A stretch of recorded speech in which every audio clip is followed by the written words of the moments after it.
The Apple Watch Ultra 3 and the Apple Watch Series 11 are both here. And if you're unsure whether they're a good upgrade from the Ultra 2 or the Series 10, here are not 5, not 10, not 20, but 23 things you should know before buying. Oh, and if you're thinking of ordering any new iPhone 17 model, make sure to check out our app WallpaperZ for the best quality wallpapers on the market. I'm not even kidding. We offer full 8K resolution, 1x1 with 0 ads, and you also get to pick from over 200 designs that are available to download for free.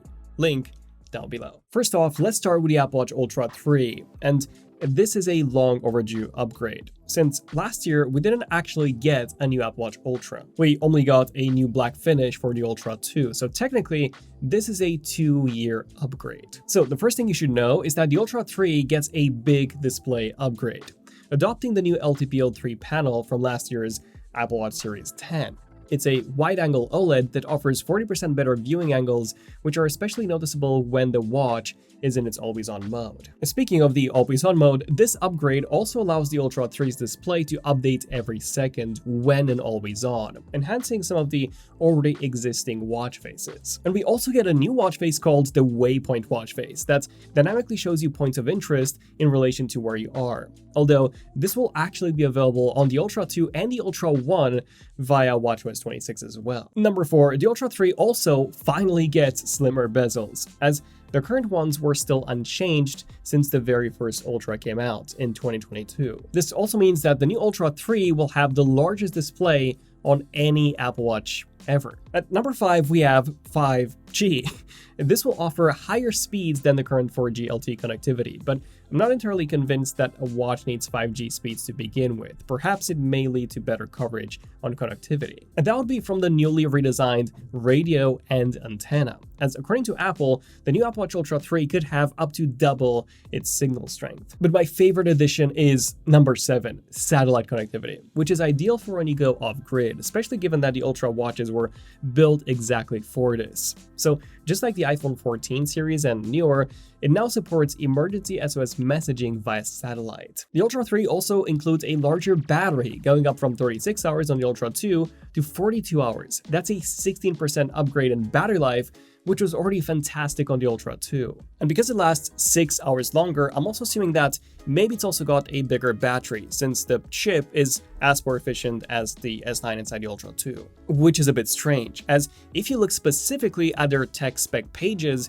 the Ultra 3 looks to be thinner at just 12mm as opposed to 14.4. However, if you look at Apple's compare page, they are both listed as 12mm, which is even stranger, as the Ultra 2 has always been listed as 14.4 for the past 2 years, so I'm not really sure what's happening here. So maybe there's a typo that affects all Ultra models, as previously they were 14.4, but now they've all been updated to 12. However, if the Ultra 3 is indeed thinner at 12mm, with also a larger battery, then what could explain this would be the new faster charging. That also gets the redesigned, thinner charging coil. So the Ultra 3 now finally gets the super fast charging that we got with the Series 10 last year. However, because the battery is much larger than the one in the Series 10 or 11, it needs about 45 minutes to go from 0% to 80% compared to just 30 minutes on those models. And it also gets a brand new sleep score feature, something that pretty much every other smartwatch or fitness tracker has had for years now. Well, the good news is that this is not just coming to the Ultra 3 and Series 11, it will be coming to all Apple Watches that support watchOS 26. At number 11, we have a bunch of new band colors to choose from, with the new Trail Loop band also now having a reflective yarn on the side. There are also some new band options from Hermes, but those come at some crazy prices, such as $449 for the sport version or $549 for the diving version. But speaking of prices, the Ultra 3 has actually remained the same as last year, starting at $799. Of course, this can quickly go up if you opt for more premium bands, such as the Link bracelet. And if you were looking for more performance, the Ultra 3 now gets the S10 chip from last year's Series 10. Although this isn't much of an upgrade, to be honest, because in terms of the actual performance, the architecture and everything is the same as the S9 chip in the Ultra 2. So, should you consider upgrading to the Ultra 3 if you've got the Ultra 2 or 1? Well, if you've got the one, I would say definitely. You get a much faster chip, much better battery life, and a bunch of other upgrades. But if you're coming from the Ultra 2, especially the black version that was introduced last year, I'm not entirely sure. As the chip is pretty much the same, the design is also the same, and sure, you do get a bunch of minor upgrades, with the most important one being faster charging and the new LTPO3 display. I would say the biggest reason to consider it would be the satellite connectivity. Like, if you do hike a lot and you want to have that peace of mind, then that combined with the extra battery life would make it worth it for you, especially if you're an extreme athlete or hiker.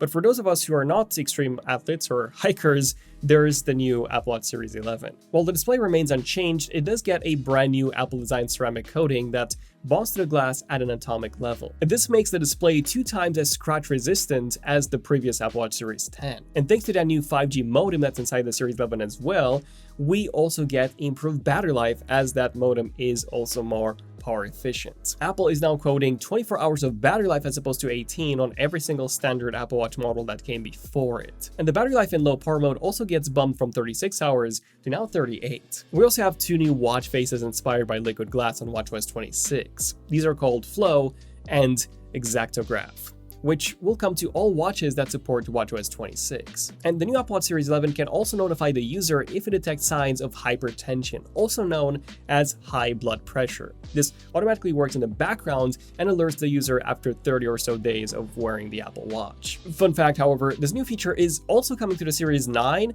10, and Ultra 2 and 3 watches, so technically it is not an exclusive feature to the new Series 11. Okay, now last year we only had 3 aluminium finishes on the Series 10, rose gold, silver, and jet black. And this year, we're getting an additional finish joining in, and that's the classic space gray for a total of 4 finishes. This is in addition to the titanium finishes that we saw on the Series 10, so no changes there. We also get some new bands, including some Nike sports loops that have reflective yarn weaved in, just like the new trail loop on the Apple Watch Ultra 3. The good news is that just like with the Ultra 3, we don't see any price hikes with this new Apple Watch Series 11 starting at the same $399 price point. Of course, this can easily go up if you opt for a larger size, a different band or finish, or if you add in cellular connectivity. So should you upgrade from the Series 10? Well, the short answer is no. This is one of the smallest year-on-year upgrades we've ever seen. It reminds me of the move from the Series 7 to the Series 8, where the only new feature that we got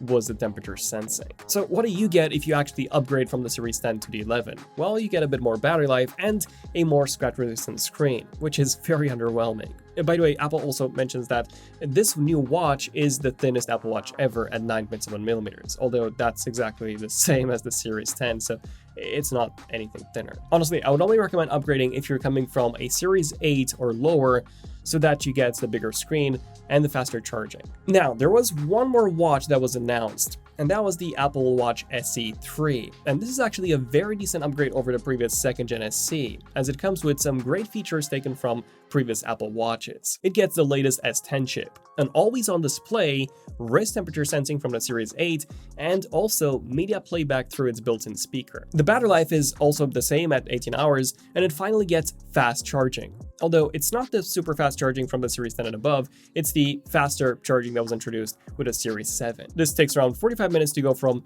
0 to 80%. Is it a worthy upgrade over the previous Gen SE2? I would say definitely. And with a price tag of $249, this is the watch that I would be recommending to most people asking me which Apple Watch to get. Of course, if you're coming from an Apple Watch Series 7 or higher, obviously I wouldn't get the SE3, as we don't actually have the ECG, we only have the temperature sensing from the Series 8. So there you go, 3 new Apple Watches to pick from. Let me know which one are you picking from any of these watches, as the pre-orders have now started, with the shipping date being on September the 19th. I'll be testing both the Ultra 3 and the Series 11 as soon as they come out, so do subscribe for full hands-on and long-term coverage. I'm Daniel, ZONEofTECH, and I'll see you guys in the next one. ZONEofTECH, signing out. Cheers.